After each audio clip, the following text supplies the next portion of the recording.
Alright, so I got this little, let me take this out of there. I got this little volt 2 transistor radio disassembled here. I'm poking around a little bit. So the issue with this is that it does absolutely nothing. So if I take my battery here, let me pop it in. I turn this on, nothing. If I poke the volume control,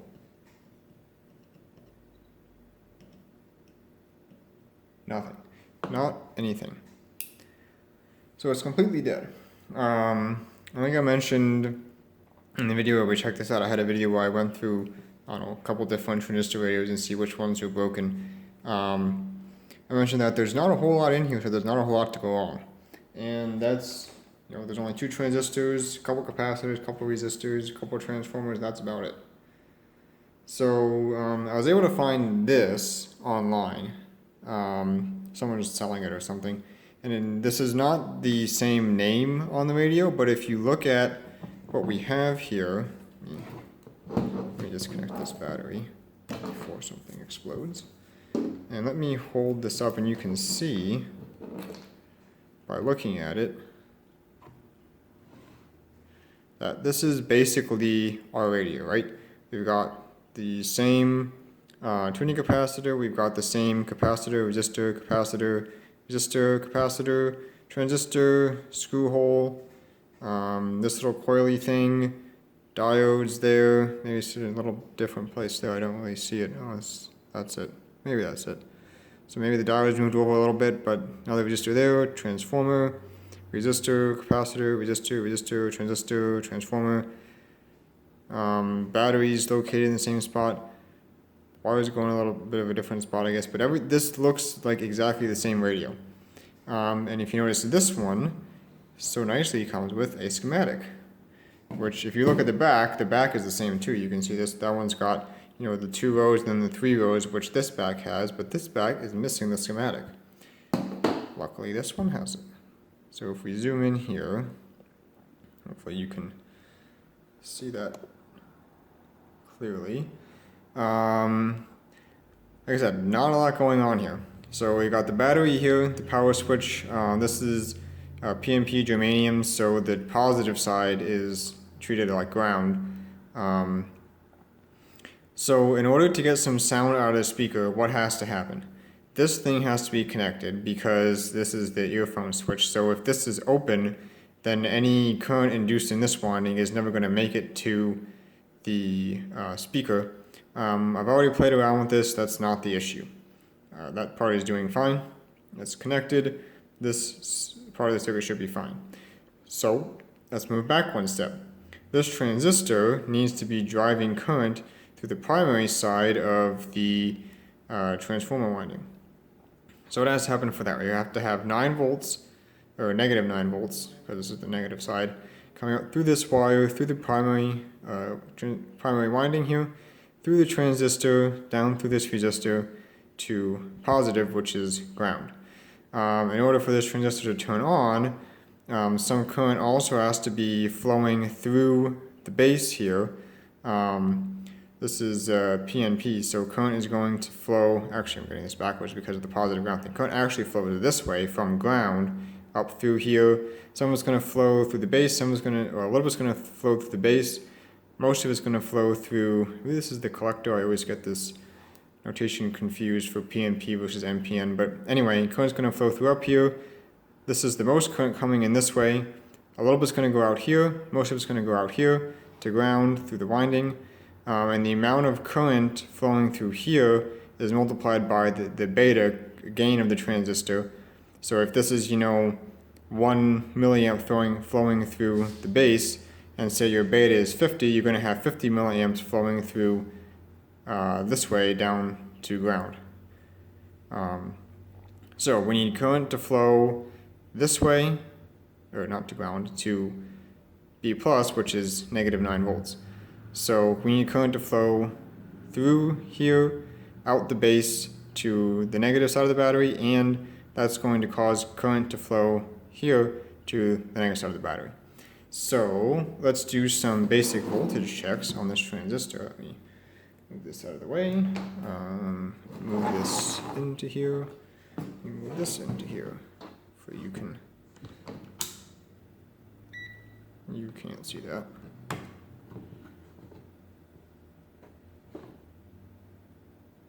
The glare off of it, okay. So it's DC obviously. So let's see. The transistor is right here. So you can see this is one of the pins that's connected directly to the transformer pin right there. So these are the 4 pins, right? This is one pin here, one pin here, one pin here, and one pin there. Not even in frame. What am I doing here? It's gonna be hard for me to kind of get. This thing is so small, I can't get it in view of the camera and get it accessible to me at the same time. Anyway, so there's one pin in the transformer here. This is our negative 9-volt line here.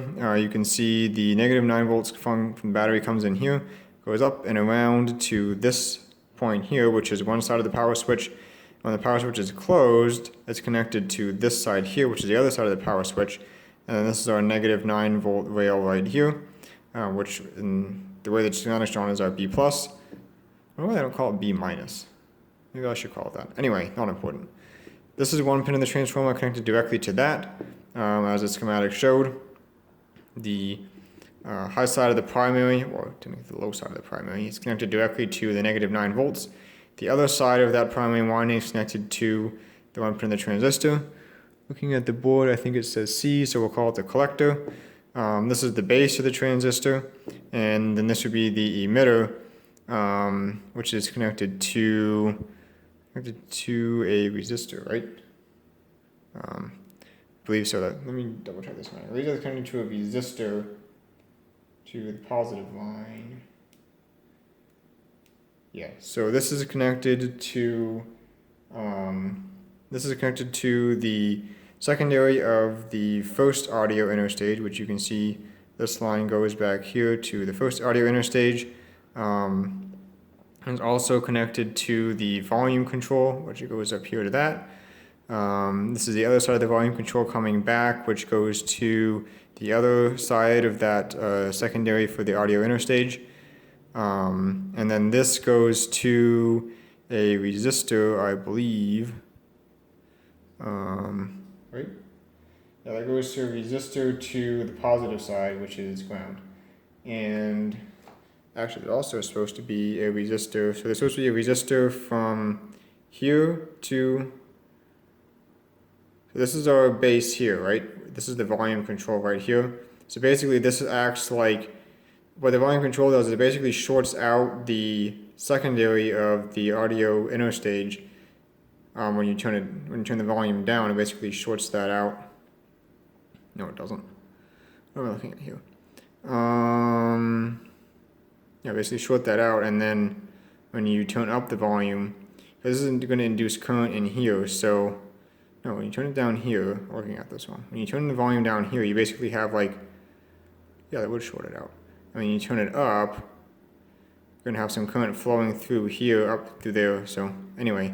Yeah, so that the base goes to the volume, center top of the volume control, or not the center top, the wiper of the volume control. The other side of the volume control goes down to, wait a minute, something is funny here. They show this line going directly to -9, and they show a resistor coming from -9 up to that same line. So something's weird here. This cannot be correct because you wouldn't have a resistor connected across nothing. The way they've drawn this, they're showing a resistor connected from -9 back to -9. So that doesn't make any sense. Let's see if we can figure this out. So we've got two connections on the volume control. This line here and this line here. This line here, I believe, is the wiper. So this should connect directly to the transistor base, which it does. And then it should continue on to one side of the secondary there, which it does. And the other side, according to this, should connect to -9 and the other side of that there. So yeah, that connects to the other side of the secondary. Should it connect to -9? I'm going to assume that it does not connect to -9 because otherwise, you know, this transistor, I'm sure that this is not supposed to be here. I'm sure that this resistor is supposed to provide the bias for that transistor. So I don't think this is supposed to be here. So what we can do, let's just check and see what our resistance is from the base of that transistor here. So we'll get on there and we'll go to -9. And we have 1K, it looks like.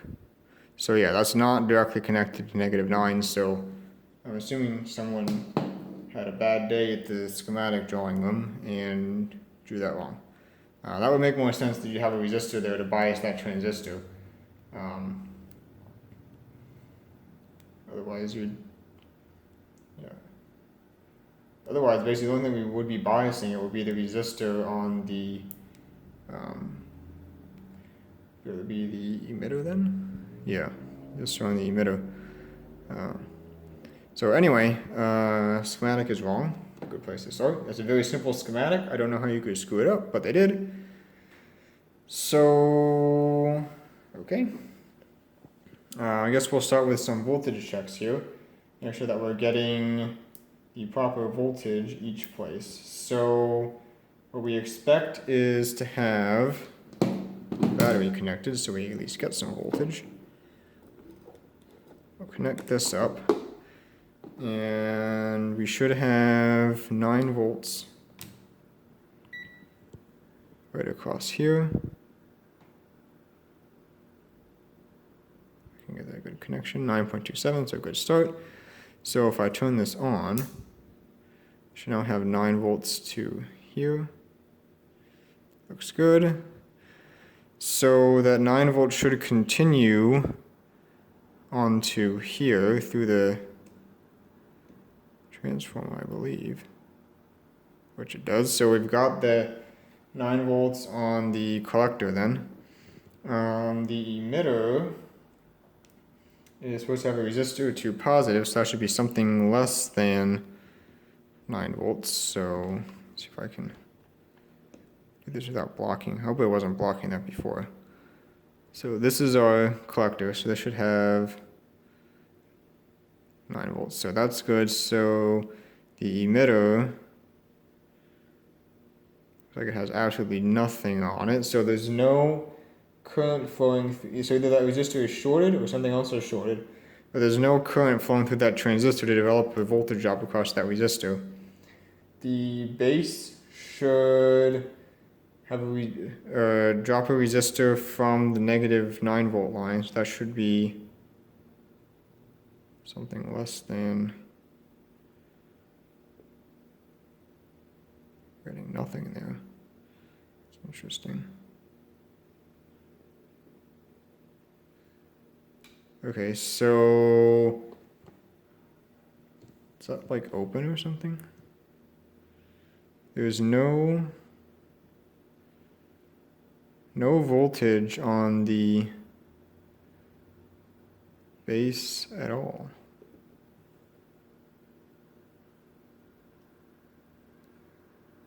Yeah, there's actually nothing there either side.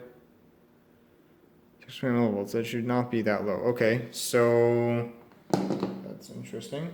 When I measured between the base and the -9 volt rail, I got 1 kilo ohm.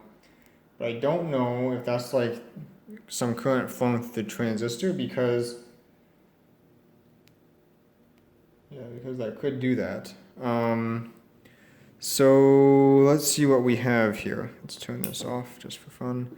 So assuming that there's supposed to be a resistor going from -9 to this base, let's see what we have. We have a resistor here, a resistor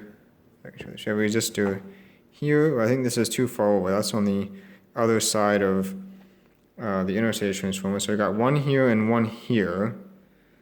This one looks like it's close to the top, so probably this solder blob and this solder blob. This solder blob goes to the volume control, which would be correct, and this solder blob should be our -9, right? Yeah, just leave it on voltage, why not? So we should have our -9 volts on this solder blob, which we do, and then on this solder blob, nothing. So assuming that resistor is supposed to be going between those, that is this one here, these funny radial resistors. It's like a 10K. Okay. So here I've got a 10K. See if I can hold my voltage, my meter on here. So what do I want to measure? I want to measure, I like to measure, it's going to be hard to do. I want to measure from, well, it doesn't really matter. Can I measure from here to here? -9. So if I hold this like this, while attaching this resistor, everything's in view.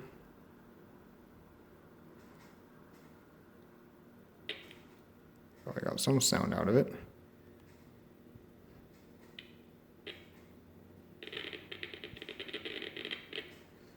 I can do this a little bit better.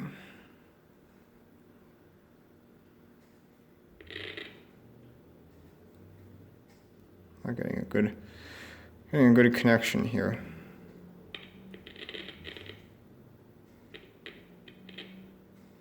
.34, so that's definitely better. I can hold this in a better position here.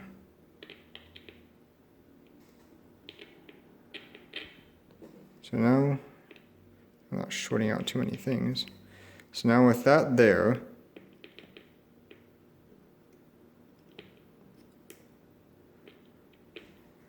this is going to be hard to do. I should probably just solder this on.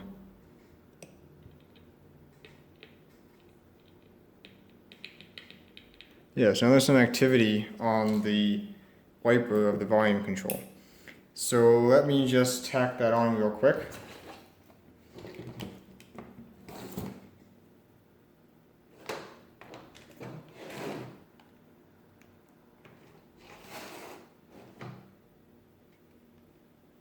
Using my real cheap soldering, we'll just blob it right on this side here.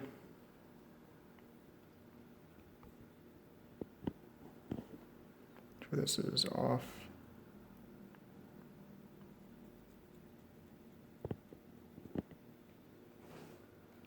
Should be ready any minute now. Probably is good enough already, but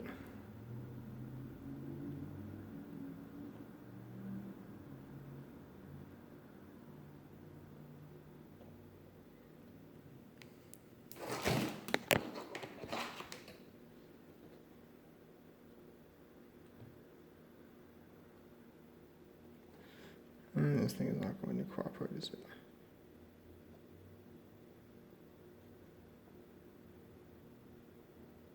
Good enough.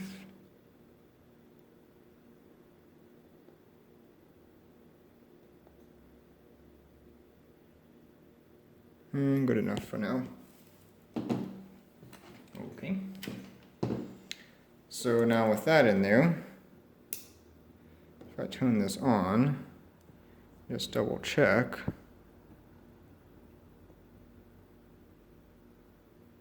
.3. If I poke on the volume control, well, it was working a minute ago.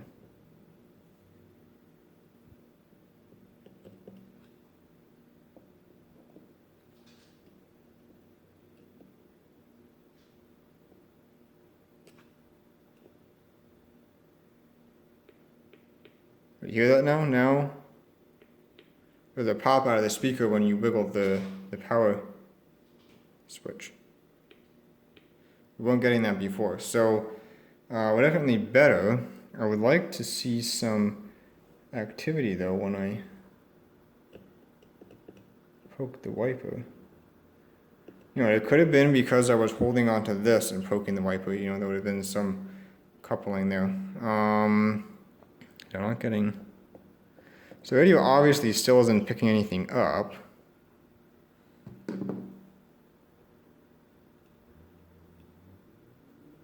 There's still another issue with it.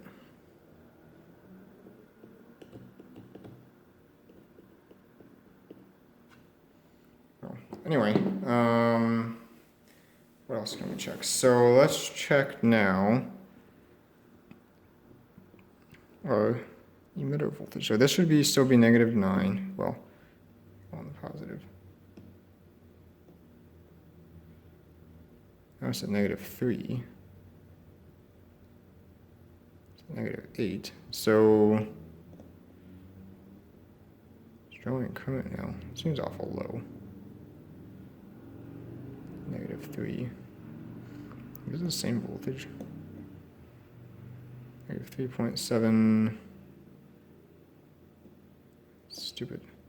Some kind of solder mask or something on here. 3.6 and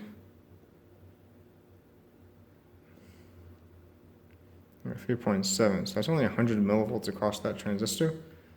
That doesn't quite seem right. Is that -4?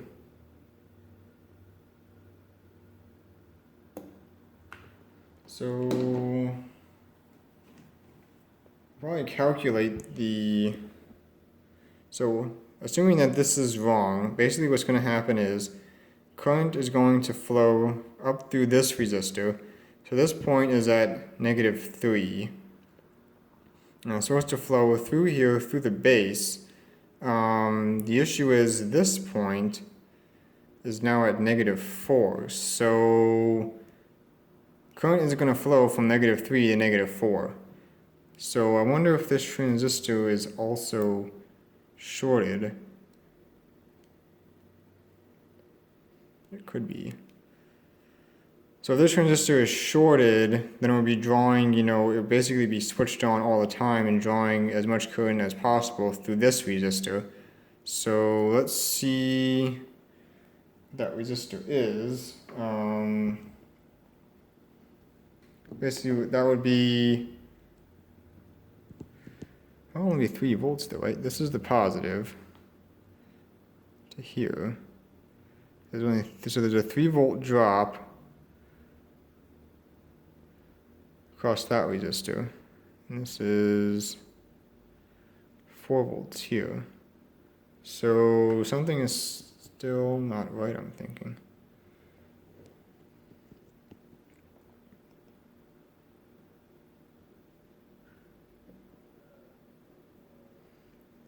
.6, 8.5. Let's see, that resistor, is that thing getting warm at all? Not really. Not drawing that much current. This thing is getting warm though. Okay, yeah. I think that transistor probably is shorter. This output transformer is getting nice and warm. So I'm thinking this transistor then probably is shorted. I don't know. Once this resistor is up against it, I don't know if that would make any difference. I don't think these cans are connected, although I could be wrong about that. This is getting nice and warm. This one is not at all. Yeah, so definitely too much current flowing through this. Should not get that hot after very limited operation. Let's double check this now. Well, I guess I can't double check this. Can I double check this, or is the transistor going to mess with me? Let me check. This switched off, so I'll check resistance here, and we get 222 ohms. So yeah, something else is messing with that. Probably, see, this is the -9. What else is connected to that line? I'm trying to measure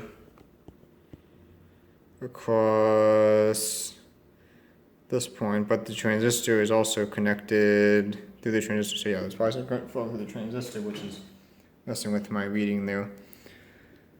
So let's see, we can check probably. This has a diode mode. You can do a quick diode check here, so we can check and see. So 0.4 that way,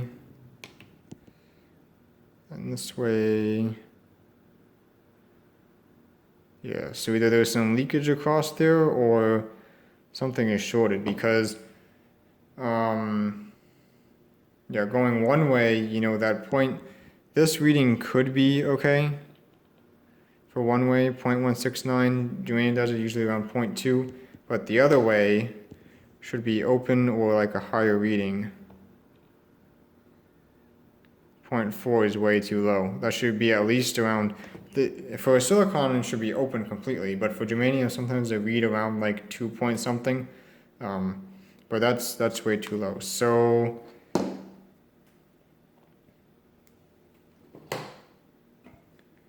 there is another, let's see, what could be the issue here?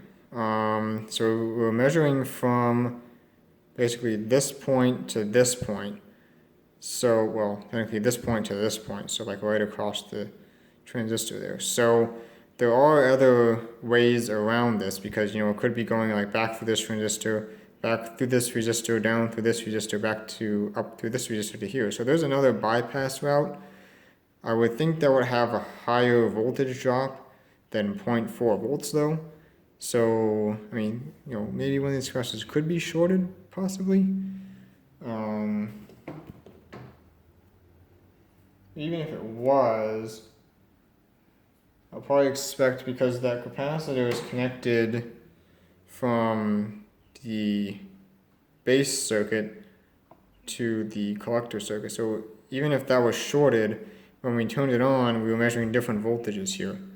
I could just cut that capacitor out just for testing purposes, but I don't think that's the issue. This guy right here, and it's not even warm, so I highly doubt that that is the issue. This transformer is still kind of warm. Let that cool off a little bit. Just for fun, I can clip this. I don't expect this to make any difference, but maybe I can. There we go. Get that out of the way just for fun. I don't think that's going to make any difference. And so we can turn this back on.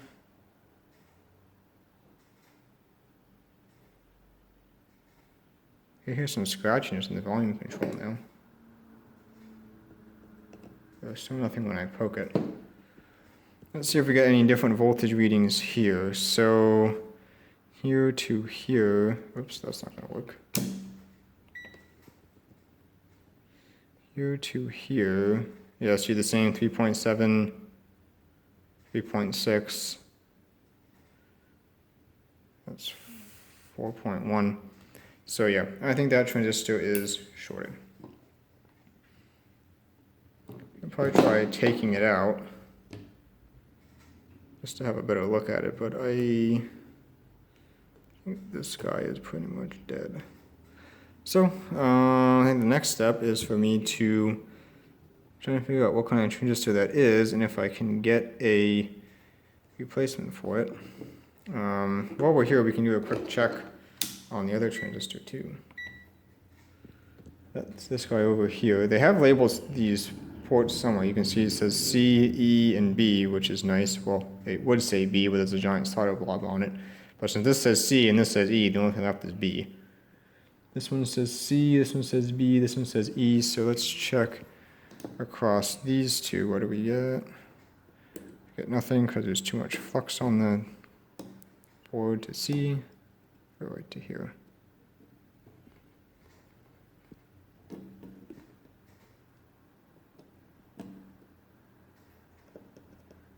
or it's open. So nothing there. What do we get to here? Okay, that's a germanium drop, 0.2. So if you do right across here, get nothing that way. So it's base to emitter. Try the other way. One of these ways should have something. So that almost looks like it's charging the cap or something. 1.9.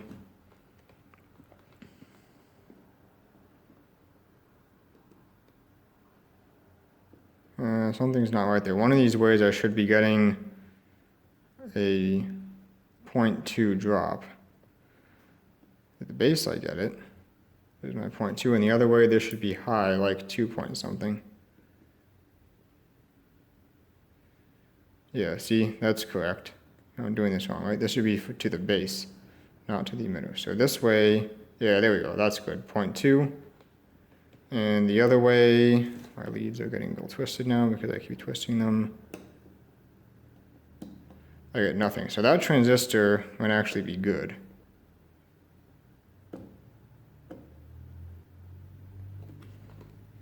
I wonder if I could pick a signal off of there. Anyway, there's not much point continuing unless I can get a replacement transistor for the output transistor, because you can see how that one measured. And then again, if we go here, like collector to base, so that might be okay.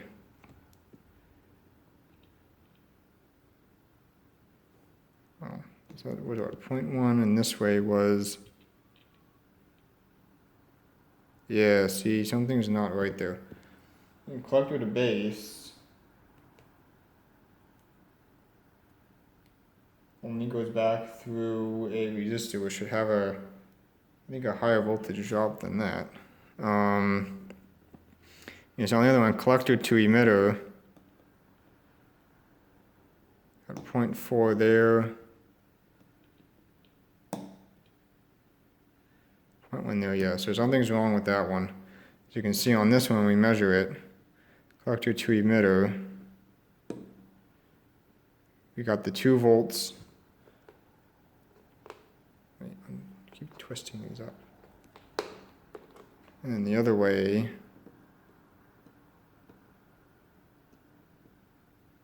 you get nothing.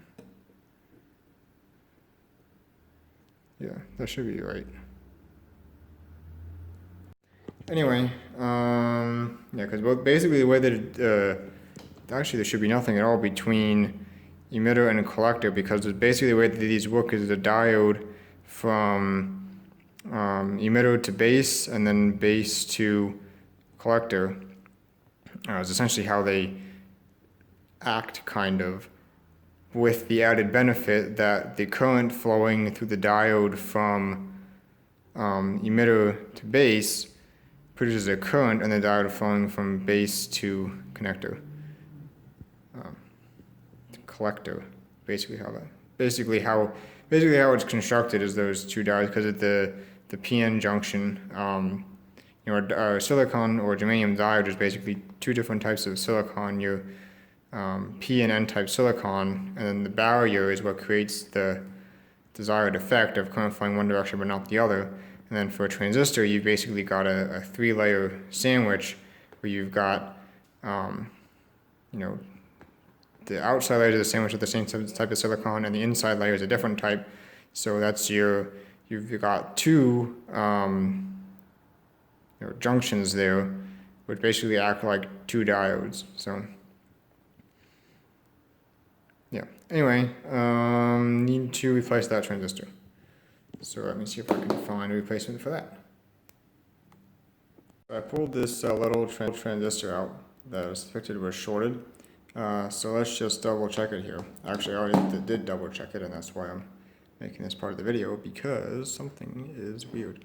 So I can get this all in frame properly on diode mode. Okay. So this long pin here is the base, And then these two, I think this one's the emitter, and then the other one there is the collector. So between those two, I think last time we were measuring some connectivity or something, right? Like a 0.4 volt drop. So we'll go from, I believe there's a collector to the emitter. You have 0.28. That's usually like a germanium open, so I'm not going to worry about that. Try going the other way. Not even in frame anyway. There we go. Try going the other way. And we get nothing. Okay, so there really shouldn't be like a direct connection between those two. The only connection should be like a reverse diode polarity, like from the, because there's two PN, well this is a PNP, right? So there's two PN, well NP, PN, whatever you want to call it, silicon junctions in the transistor. So we should have basically a diode drop from collector to base, and then base to emitter. Or probably vice versa, this is a PNP. I always get confused with PNPs because I hardly ever deal with them. So let's see, this is the base. So from here to the base, we have nothing. So the other way, we should have something. It's going to be the other way. If I flip my leads around and do it properly. There we go. That's what we're expecting. That's a germanium diode drop. Keep moving this out of frame. So germanium diode drop, right, from emitter to base. Now I should go the other way, I believe, from base to collector. Oh, it's going to be the same way.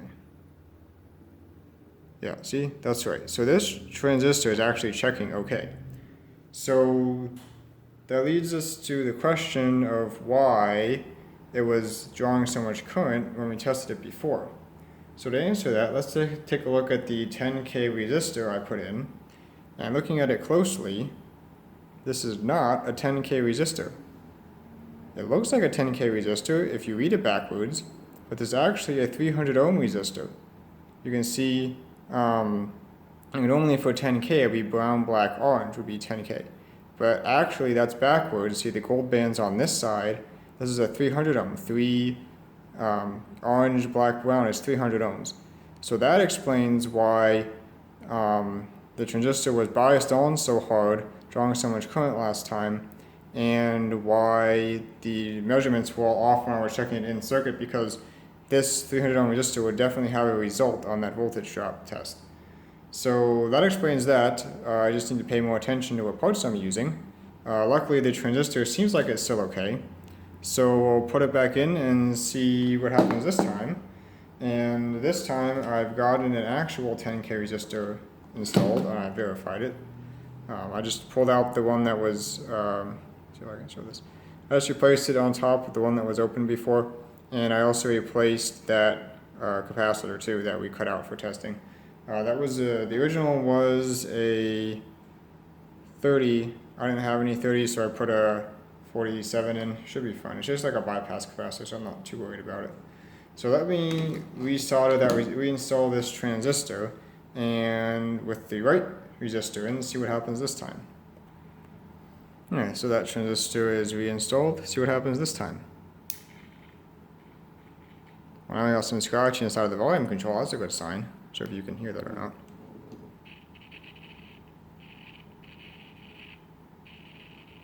So that means that now noise coming into the base is actually getting amplified through that transistor and coming out the speaker. And I'm not sure if you can actually hear that or not.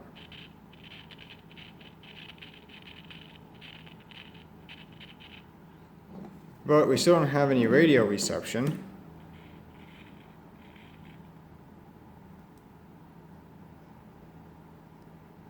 So actually nothing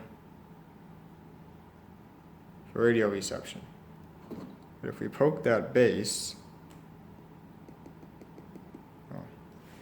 it's not going to make any noise because it's not like that high gain. So I can, but we do know, based on the scratching, so we do know that sound coming in the base is getting amplified. So I have my voltage meter. Let's check what the voltage is on the base now. So we'll go to negative, which is here.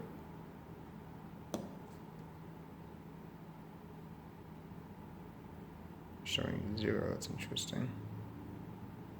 Connected to this, right? 8.36. The actual positive voltage is, so there's some voltage out, but that's definitely a lot different than what we had last time. Last time I was around like 4 volts, and now it's up at like 8 volts. So definitely some change there. Let's see, what's this? Collector is 0.5 volt. Emitter is 8 volts. So yeah, there's definitely no short there. Look at that huge voltage drop across that transistor. Okay.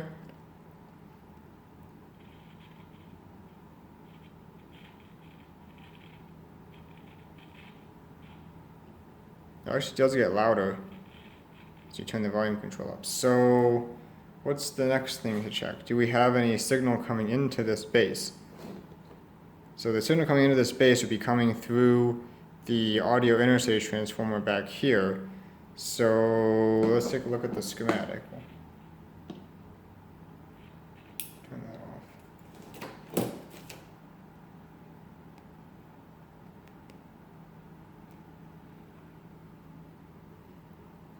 So we know that noise here from the volume control is going through this transistor, through the output transformer, and out the speaker. So this part seems to be passing a signal now. It doesn't necessarily guarantee that it's passing it correctly, but it is passing it. So let's see. In order for a signal to come in here, it has to come through this transformer, which has to come through this coil feedback thingy from the first transistor. And I don't think I really explained exactly how this radio is working, or at least how I think that is working. But basically you've got, so this is your tuned circuit here. You've got the, you got a coil and a variable capacitor for your tuning. So this is your resonant circuit for the station tuning. And then that's being sent into the base of this transistor, which should amplify it. And then it looks like what they've got is they've got this feedback coil here. So the signal would be coupled from this coil through to this coil. And then it would go through this diode and then get fed back into here, which will then go back up into the base and then get amplified as an audio signal, and then that will get picked up by this transformer, I believe anyway. This is the detector diode right here, so the RF signal is going to get coupled through this transformer, detected by this diode. Now it's audio. It will get sent back to here, up through, I'm not sure which transformer that is. I wonder if that's the antenna actually. This here must be the bar antenna. So that audio signal then would be capacitively coupled back to here, and then sent again through this transistor, and then that audio signal would be coupled through to here. Now, how do you guarantee that this one couples the RF and then this one couples the audio? That's something that I'm not 100% sure on, but you can vary the transformer characteristics to make sure that this one couples RF, this one couples audio. But there's stuff you can do with the transformer geometry and characteristics to limit the RF coupled by this one and limit the audio coupled by this one. But anyway, that to me, looking at the circuit, that looks like what they're doing here. So basically what we need to know is, do we have any signal here, and is that signal being coupled through? If it is being coupled through, it should be picked up because, like I said, noise here is picked up and it's not the speaker. So it leads me to believe that there's no audio signal being coupled from here to here. So what we can do is, and if you look at this, the negative side is connected right to the primary side of that transformer, and it goes through the transformer, through the other transformer, and then right into the resistor, or the transistor rather. So we can check, we should have -9 volts on the collector of that transistor. So basically we should have minimal voltage drop from the -9 volt rail. Getting my leads tangled up here. Why? So what we can do is let's turn this on. And we should have minimal voltage drop from the negative rail, which is right here, to the collector. And we have all the voltage drop. So that means that there is no connection between the negative rail and that collector. So basically, let's see what's supposed to happen here. So this is the, yes, this is the, looks like the input, right? So the negative 9-volt rail couples through this transformer frame over to here, to this trace, and goes over to here, which would be the primary input. So let's see, we have no voltage drop there, so those must be connected. How about to here? So those must be connected. Oh, now we got something weird. So my meter not connected properly. So from here to here, we have the battery voltage. From here to here, I'll do this the other way. From here to here, have the battery voltage. So from here to here, we should have battery voltage. There we go. So then from there to there, we should have just about battery voltage. And I'm getting nothing. Nothing. So is this primary winding open? Right there we have, you see that? We have battery voltage. Here, we have nothing. So that would lead me to believe that the primary winding of that transformer is open. So across this secondary winding, we have 2.5 ohms. Not sure if that's right or something's messing with it, but either way, we've got continuity. Across this winding, we have absolutely nothing. That's cool. Okay, so we've got a bad transformer too. Oh, no, maybe me connection. I wonder if it's just a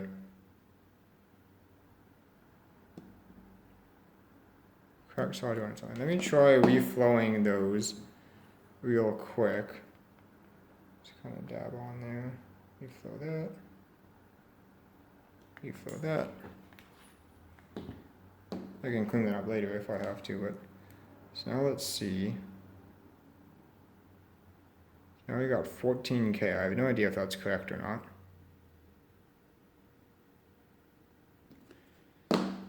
Seems kind of high, but especially for a collector, but I don't know what the characteristics of that transistor is, so let's see now. Still doesn't seem like it's doing anything. Back to voltage.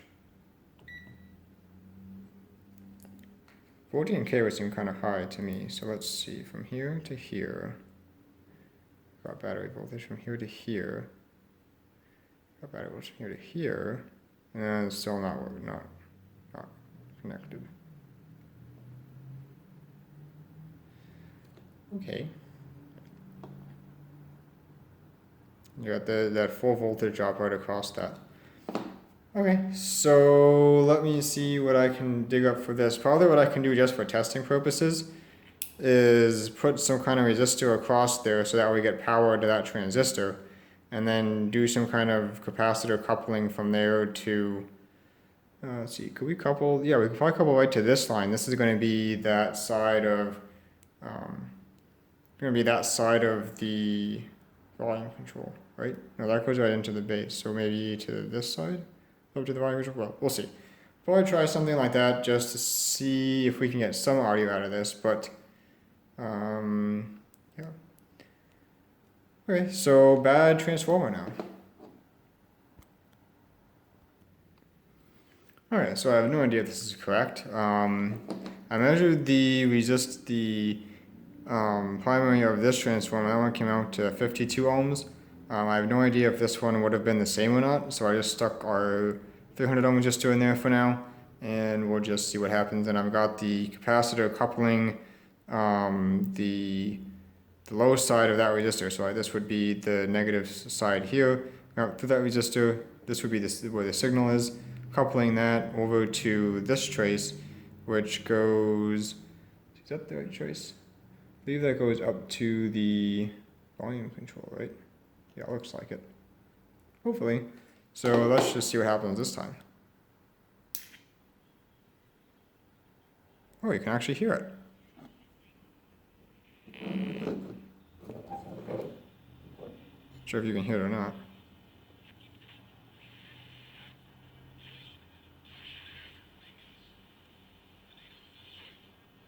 Not very loud. Hopefully you can hear that.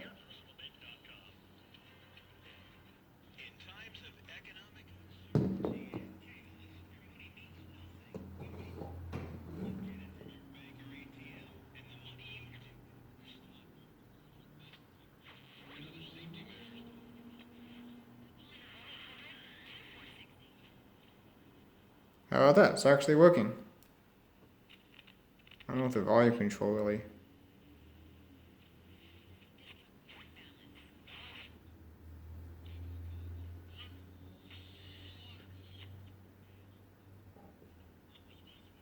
See which way.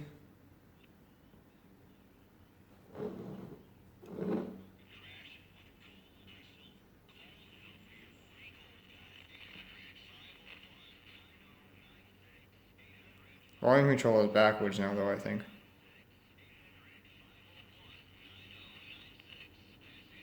Seems louder at the low end.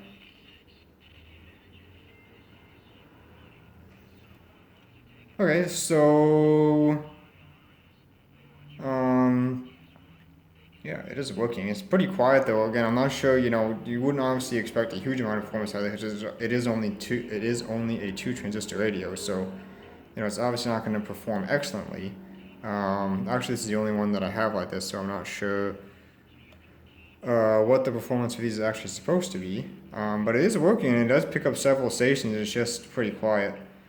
So it could be a couple more out of tolerance resistors in here. Not that there's that many resistors in here to begin with. I could also check out that capacitor. They have one more electrolytic in the output circuit, so I might check that as well. That's leaky or shorted or something, could have an effect. But it is working, and then of course there's also the issue of I have no idea if that bias on that transistor is anywhere near correct what it's supposed to be. So I might try and see if I can find a data sheet on that transistor. I did try looking up one for the transistor that I thought was shorted, but they were all in Japanese, so that wasn't particularly helpful to me.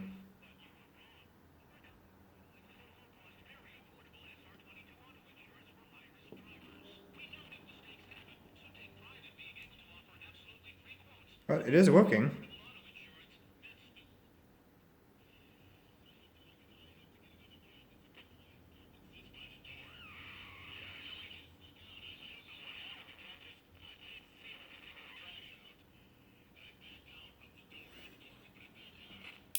So, what was the issue with this thing?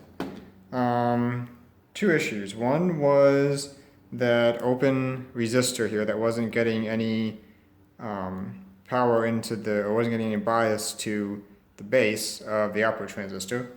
And second issue was this open primary transformer winding here, which wasn't getting any power to the collector of the first transistor. Mixer or oscillator. It's not really an oscillator. It would be what? Would be first RF, first AF transistor. It was doing double duty as RF and AF. And they call that a reflexive circuit, I think, where you feed the audio back in through the RF stage. I think they call it a reflexive receiver. Anyway,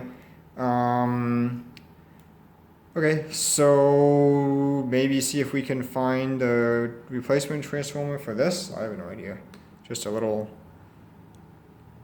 tiny transformer. I have no idea what the characteristics of that would be, and we can't check them because one side is open. So I think the best, if I can find some kind of standard AF audio interface transformer, maybe I'll go with that.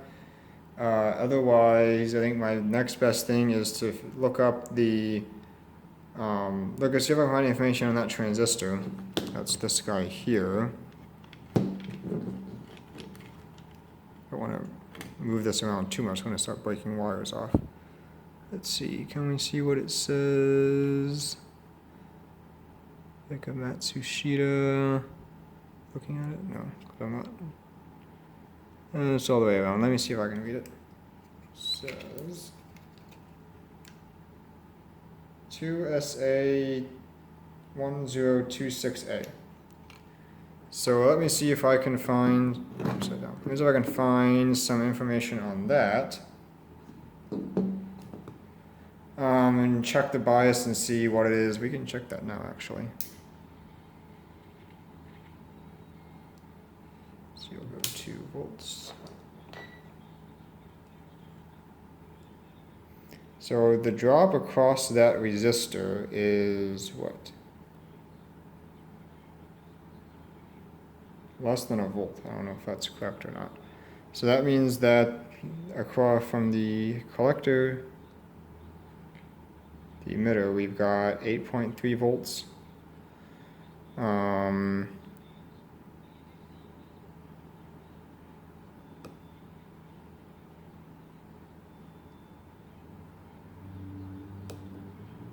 I gotta read on the base here.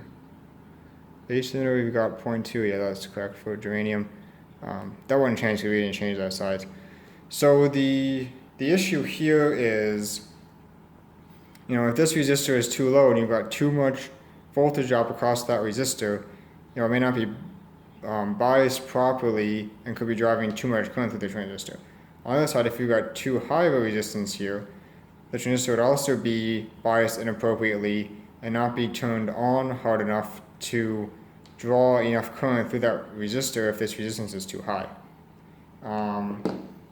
What I could do is try bridging out some other resistors across that resistor and see if we get any more gain. That wouldn't really be a, you know, test for correct bias, because just because you get more gain doesn't necessarily mean that it's correctly biased or not. But I think I'm going to try and look up that data sheet and see if I can find something. Otherwise, I might just experiment a little bit, but yeah, we'll see. Okay, so I tried finding some data on that transistor and I couldn't find anything. The only things I could find that were close to that number were silicon. And I believe when we checked this yesterday, the base emitter drop was 0.2 volts, which is definitely not a silicon. So what I did was I tacked a potentiometer in here so we can vary the resistance and see what effect that has on the volume. And I have played around with this a little bit. And also I changed my coupling capacitor here from this point to that point, so now it's going directly into the base. And the volume control does seem to have more effect now. I'll turn this on.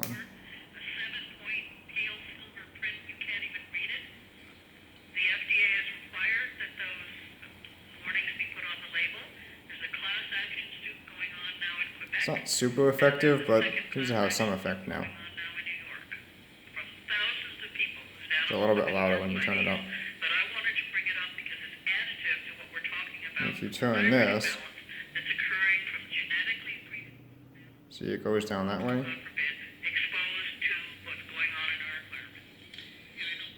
Goes down that way.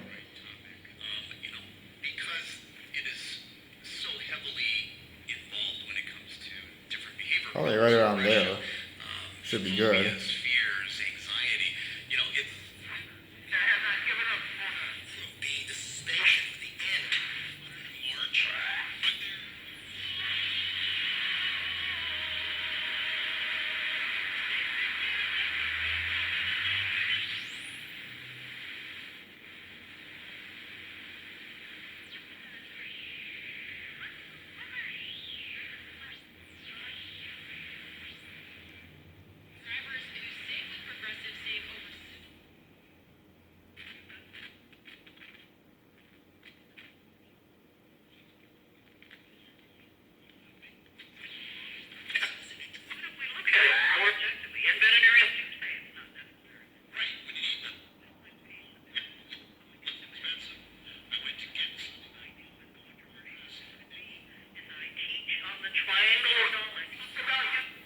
Now you can tell that it's just a tuned circuit receiver by how wide that bandwidth is there on that station. So anyway, let me pop this off and measure it and see if I've got an appropriate resistor to stick in there.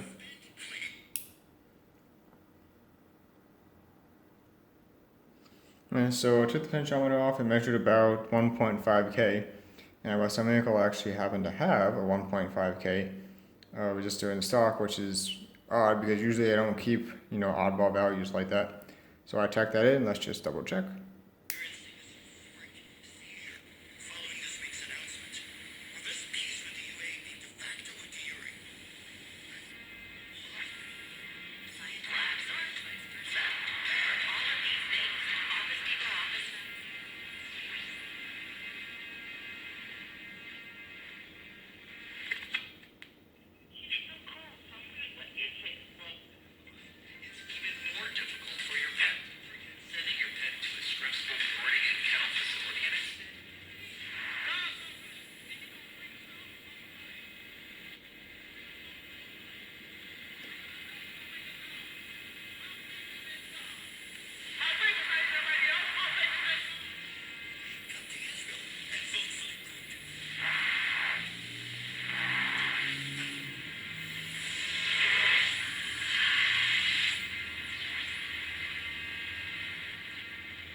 This is pretty good.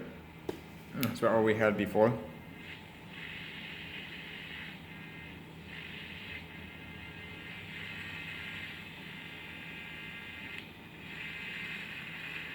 So I can change it as a directional antenna, so.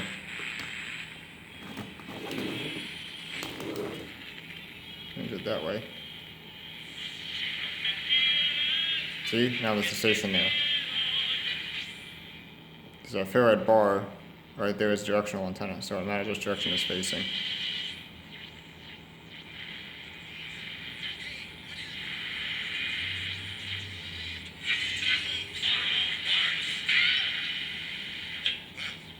Sorry, Abraham, Isaac, Jacob, Sarah, Rebecca, Rachel, and Leah. Maybe that's back, everybody. I am. Higher up on the walls, you can use to store some off-season stuff, or maybe even like a little basket of just the correct seasonal items. So it does get pretty loud yet, even with the volume control all the way down. So it's all the way down. I think cubbies are just one of the best storage options. So the station's pretty loud yet, even with the volume all the way down. So you might want to look into some other setup for the volume control. Currently what we have there now. So you can see this is the volume control right here, this resistor. Right now I have a capacitor going from this point right here over to this point right here, which is the wiper of the volume control. Not sure which side is the high. Actually, I don't know, because one of these is disconnected. I think just cut it off the control. So probably the best thing to do would be to couple this to right here. I think that would work. Or actually, looking at it, that'll be, so I think when you turn the volume control all the way down, it goes up to right here, and then when you turn it up, it goes down further. That wouldn't make any sense either. Though. Wait, let me take a second look at this. Okay, so we have a new problem now, and that problem is the volume control. You can see I've taken it apart here. So there's this little wheel with the screw in it, and then this little, it's kind of plastic, was glued on right there. I picked that off. Luckily it didn't break. I was kind of surprised it didn't break. That came off.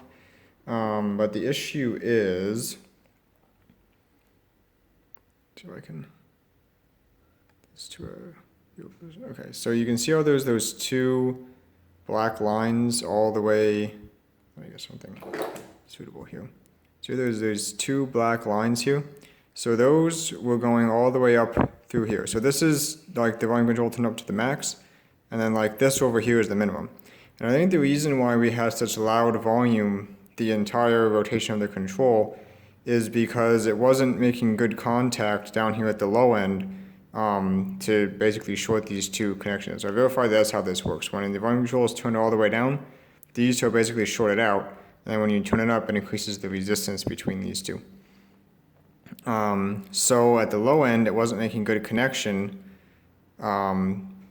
So that's why I think we were having such volume control issues. If you wiggled the control, the volume would go down, and I think that's because it was like starting to make some better connection in here. And I verified with the ohm meter that the resistance between these two, was way too high down at this low end. And actually, if you turn the control up a little bit, the resistance dropped a little bit and then started going up as you turned it further. So it definitely was worn out down here. Now I thought that maybe these black lines were some kind of dirt or something, so I got a little tiny piece of sandpaper in there and sanded them to try and get rid of them. And what actually ended up happening was it took off this entire metal coating. So it looks like the way that they've done this volume control is they've got some kind of like backing, like this entire strip here is made out of like the resistive carbon material, and it looks like they've got some kind of like plating, a conductive plating on the top of it that then gets like thinner and thinner as you rotate the control. Because if you see, if I turn this all the way the other way, you can see how like this side it's got that thick, like it's fully that carbon backing material looks like, and then like it's got lighter and lighter and lighter all the way down. So if I'll be able to show this now,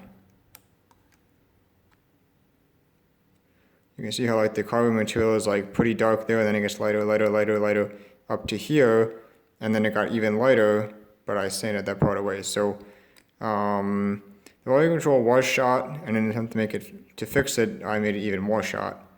So like the radio will work like this, just won't have good volume control at the low end. What I would like to do is see if I could like, tin that. I don't think it'll stick, but I'm probably going to try and tin that and see if it'll stick. Otherwise, we'll need a new volume control for this thing too. Although it will be operational like this, just not, you won't have good volume control at the low end. So, another thing that's broken on this radio. When I first looked at this thing, I said, it's pretty simple, there's not much to break, and I think this radio has had the most stuff broken in any radio that I've worked on recently. So it's kind of interesting. I think this is the second simplest radio that I have. Oh, and now this broke too. So I was talking about with flexing these wires, you're moving this stuff around all the time, you could bound to break some. Looks like this one broke off. I think that's external antenna or something. I'll have to reattach that then. But yeah, I think this is the second simplest radio that I own. The simplest one would be my Westinghouse Areola, which is a one-tube regenerative set from the early 20s. Yeah, I think the thing only has like one resistor and like two capacitors or something in it. But this thing's pretty simple itself, and even though it's simple, it's got lots of broken parts. We had the open resistor, open transformer, and now our partially open volume control. So yeah, I'll play around with this. Otherwise, I might just put it back together and leave it alone until I come across a suitable replacement volume control. I did look for replacement transformers. Oh, by the way, I forgot to mention I did take the transformer out. Wanted to see if that would give us any difference in the volume. Maybe that winding still being in circuit was like bleeding off some of the signal. It didn't seem to make any difference, but I may as well leave it out. It's not really doing anything anyway now. So that will give me a place to mount these guys on the top of the board then, without that transformer in there. And I just put a solder wick braid bridging these two pads that were bridged by the transformer frame. It's kind of interesting tactic actually. I don't think I've really seen that much before, where they actually use the transformer frame to pass current. They use this one to bridge the negative rail, and this one I think was bridging the positive rail. Transformer frame. So that's kind of interesting. Anyway, I'll play around this a little bit more. If I can't get any satisfaction, I'll just mount these appropriately, put it back together, and leave it as is for now. It does work, it's just, not great volume control. So real quick, let's just double check what our voltages ended up being on that transistor with this resistor in there, 1.5K.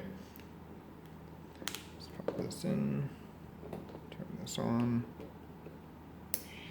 we have been getting inundated with questions about the mortgage market. Obviously, Yeah, so like it still works, it's just not, low volume because there should be low resistance in the control right now and there's not. And actually, if I short out these two connections here, see the volume goes right down. So with the correct potentiometer, that should resolve that issue hopefully. Okay, so let's check base to emitter. That's not even the right setting on my doing here. That would be correct. So that's the germanium PN junction drop there, 200 millivolts. And do collector to emitter, 6 volts. So I just want to clarify. Let me turn this off. I just want to clarify something that voltage in transistors is not everything. Like this base voltage is going to stay right around 200 millivolts no matter how much current you flow through the base, because that's just the PN junction drop. So checking that the voltage is 2 volts here isn't going to tell you, how hard the transistor is biased or anything, or not 2 volts, 200 millivolts on the base. It's not going to tell you how hard the transistor is biased or anything, because it's always going to be right around 200 millivolts because that's the PN junction drop. The thing to check in transistors is base current. When you have a tube, the grid voltage determines how hard the tube is biased on or off. When you have a transistor, it's the base current, or at least for bipolar junction transistors anyway, which these would be. For bipolar junction transistors, it's the base current that tells you how hard the transistor is biased on or off. For MOSFETs, it's voltage, but we're not dealing with MOSFETs here. These are all bipolar junction transistors. So, checking your biases, you just check the voltage. It's not going to tell you, is your transistor biased on too hard, is it biased off too hard? Now, it could tell you based on the collector voltage, you've got 6 volts across from the collector to the emitter.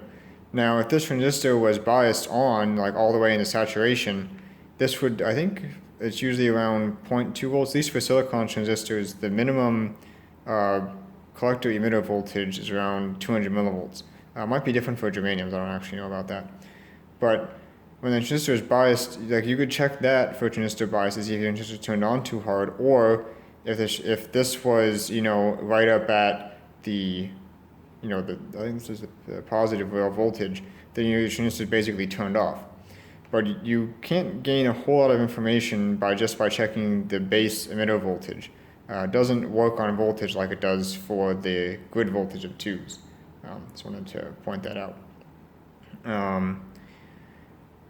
I looked for some data sheets on this transistor. I think I mentioned that I couldn't find anything that would be a germanium transistor. Everything came up with silicon. So we're just going to go with this because it works. And the transistor is not biased on too hard because we still have 6 volts here. So it's not like biased all the way on. So I think it should be okay. I think that if this was the incorrect resistor here, or like it was massively incorrect, and we get some distortion or something before we would get into like the danger zone of damaging the transistor. So I'm going to go with this. Hopefully it should work. So just need to do something about this. I found something that could work on Mauser. I actually found something that was pretty close on eBay, but it was coming from Hong Kong, and it said the shipping expected was like the middle of September, and it's the middle of August now, so I'm not too interested in taking that route. I found something on Mauser that looks pretty close to this. It's a little bit different mounting, and it's 50K instead of 10K. They don't have any 10K ones. So I ordered that, see if we can make it work in here. If not, we'll just have to have crappy volume control. the good part is even if we can't replace this, you know, it's not noisy or anything. It's just, you know, loud all the time. So it would be worse if this is like a super crackly volume control or something, but it's not. It's just, you know, always wide open. So it could be worse, but still I'm going to see if I can get that replacement that I found to work.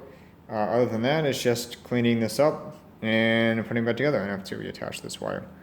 But either way, we got this diagnosed. We got the radio part of it fixed, and we got the volume control part of it diagnosed. So I think we should be in pretty good shape with this.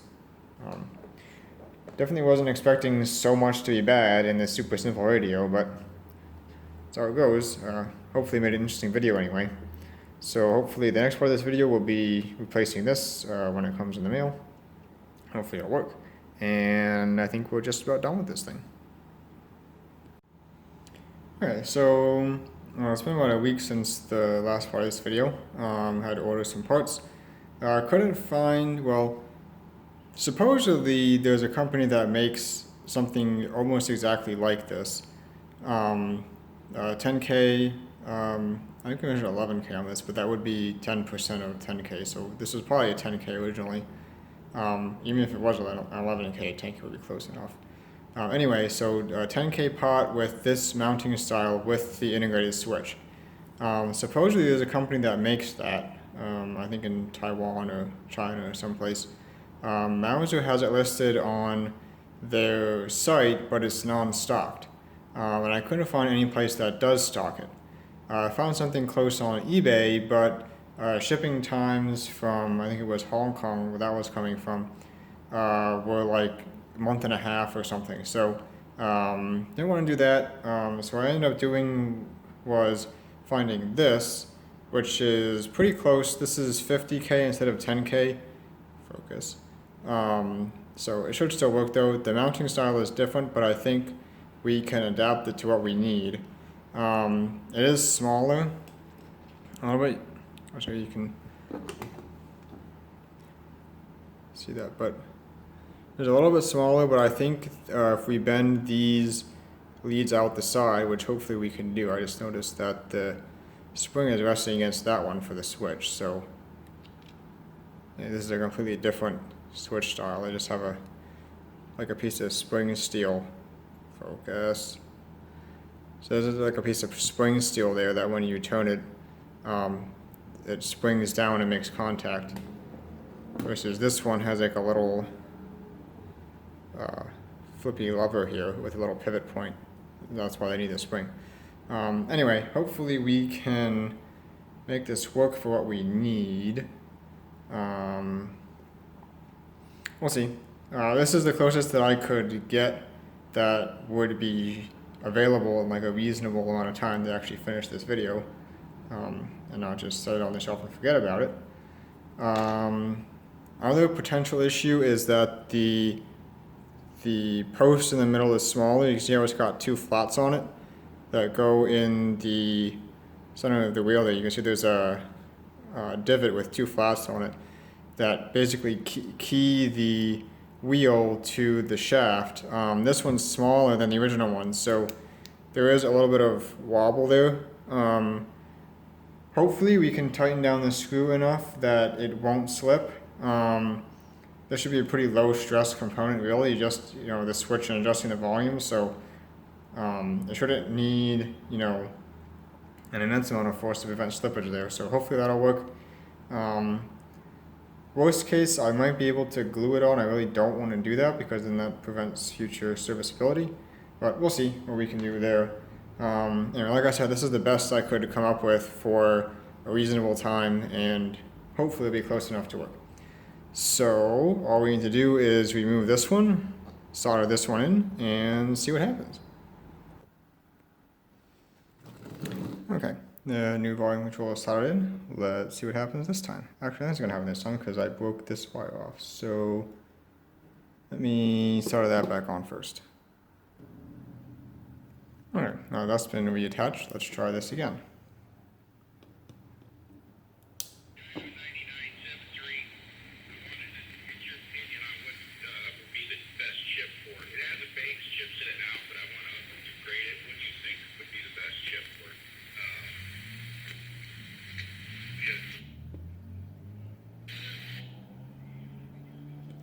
Seems weird. Talking to his daughter at that particular time. What he meant to say was, sometimes I would rather get your list. Does seem to kind of work, but I'm not sure why it gets so much quieter right there. And there's a jump right there, unless they didn't coat the resistive coating all the way to the end or something. Okay, go ahead and tell him what you would put on your 7th. Look up VP10. Does seem to get somewhat louder as you turn it up, although it's not 100% perfect, but I guess we'll just have to live with it. You know, it's obviously not working as designed because, you know, the coupling isn't hit that transformer anymore. And yes, I did look and see if I could get a replacement transformer, and I couldn't find anything even close to this, like for a transistor radio interstage transformer. So we'll just have to live with this. It does work, it's just not ideal. See if we can screw this back on appropriately.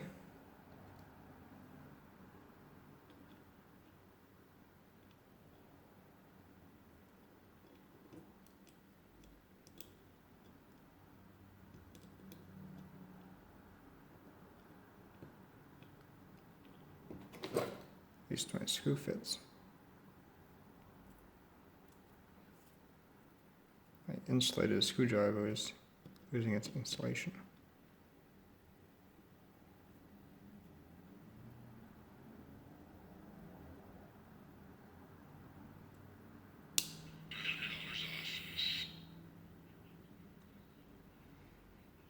I need to disconnect this one. Alright, move this all the way open and tighten this down.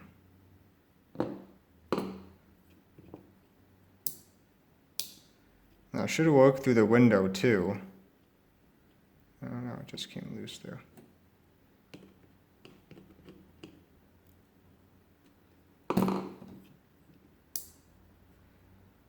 Let's see. Now it's off. So this button, which should point to off here now, so I turn it on. And it doesn't have as much effect as I would like, but like I said, that's just what we're going to have to live with in the absence of this transformer not being there. So it does work, it's just not, you know, not ideal. Oh well, I'll resolder this wire back on to here, which is, I believe, the external antenna connector, and I'll put this back together, and hopefully that should be it for this one. There's a couple more things I wanted to mention. The original control is actually riveted in. Let's see these tiny little rivets here. And focus. So these were pushed through from the top side and then through these holes in the control on either side, the main power rails, and then soldered in place. So it wasn't exactly easy to get off. This one I kind of mangled trying to get it off, but anyway, this new one is just soldered in place. I don't think it'll be a huge deal. There shouldn't be much stress on that. And if it does, you know, come loose in the future, I can always, you know, find a way to reattach it. But for now, we're going to go with that. Additionally, you can't really see it now, but when I straightened out the signal pins, the 3 pins on the bottom, the middle one broke off, of course, because it's such, you know, the super thin metal. So I just took a piece of solder braid and bridged over to the stub of that pin, and it seems to work. So yeah, I just wanted to mention that. Not the ideal control, but just what we have to live with. So I got this screwed back in, and yes, these 3 different screws are the ones that I came with, so that's the ones I'm putting it back in with. Volume control looks a little bit close on the bottom there, but it does clear, so that should be fine. There was this crack down here in the bottom of the case that I've glued up. So let's pop the battery back in this and put it back together for one final check. Oh, and you can just, you know, you can see our replacement capacitor, replacement resistor, and then the resistor and capacitor to bypass that open transformer there. I'm not going to change this one. I don't see any reason to, because it doesn't seem to be causing any issues. So it should go in. So it goes in like this. Originally it had some tape on the bottom of the circuit board. I'm not going to put that back on. There's nowhere, doesn't really seem to be anywhere near the speaker, so not really going to worry about it. I'll put that back in, and then the back should go on.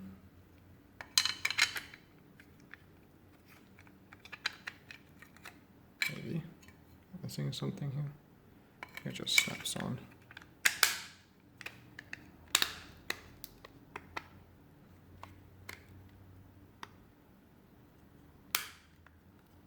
Does it not fit with my battery?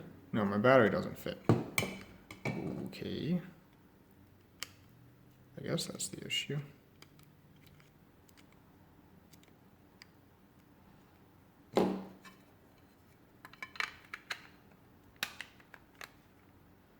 Yeah, you can see the battery's right against the back there. I guess they had skinnier batteries back when this was made. That battery is definitely too fat to fit in there. Oh well.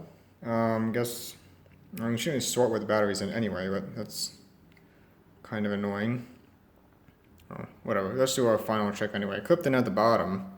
The top won't clip in because my battery's too fat. It's kind of stupid. And there shouldn't be any an effect of anything we did because, you know, if I push down, you can see the circuit board, you know, goes down. And the circuit board's down against where it's supposed to be. So, you know, it's not like the circuit board is lifted up at all.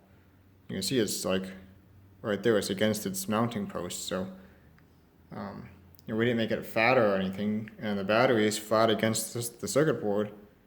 You know, it's not against the switch or anything that I can tell. So, I wonder if I can.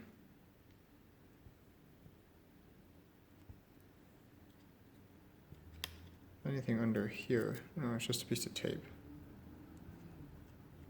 Yes, the battery has to go against that screw like that. Yeah, so this would be the hard stop there, and that is tight. So, battery's too fat somehow. That's interesting and annoying. Anyway.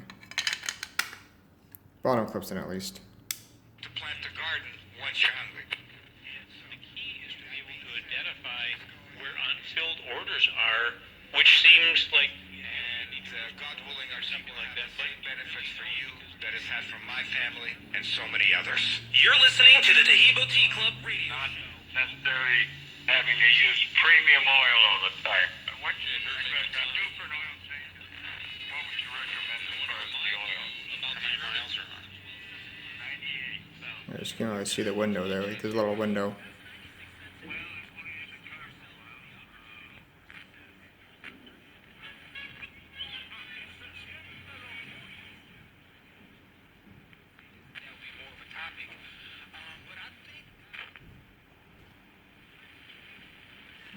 And that's about it. Overall, I'd say, you know, not too bad for a little 2-transistor radio. It does get, you know, plenty of stations. Obviously not going to get all of them because it's not like a super high performance, but so that'll be about it. This little volt 2-transistor radio. It works again. Volume control is not ideal, and I'll have to find a skinnier battery, but it does work. So I hope you enjoyed this video, and thank you for watching.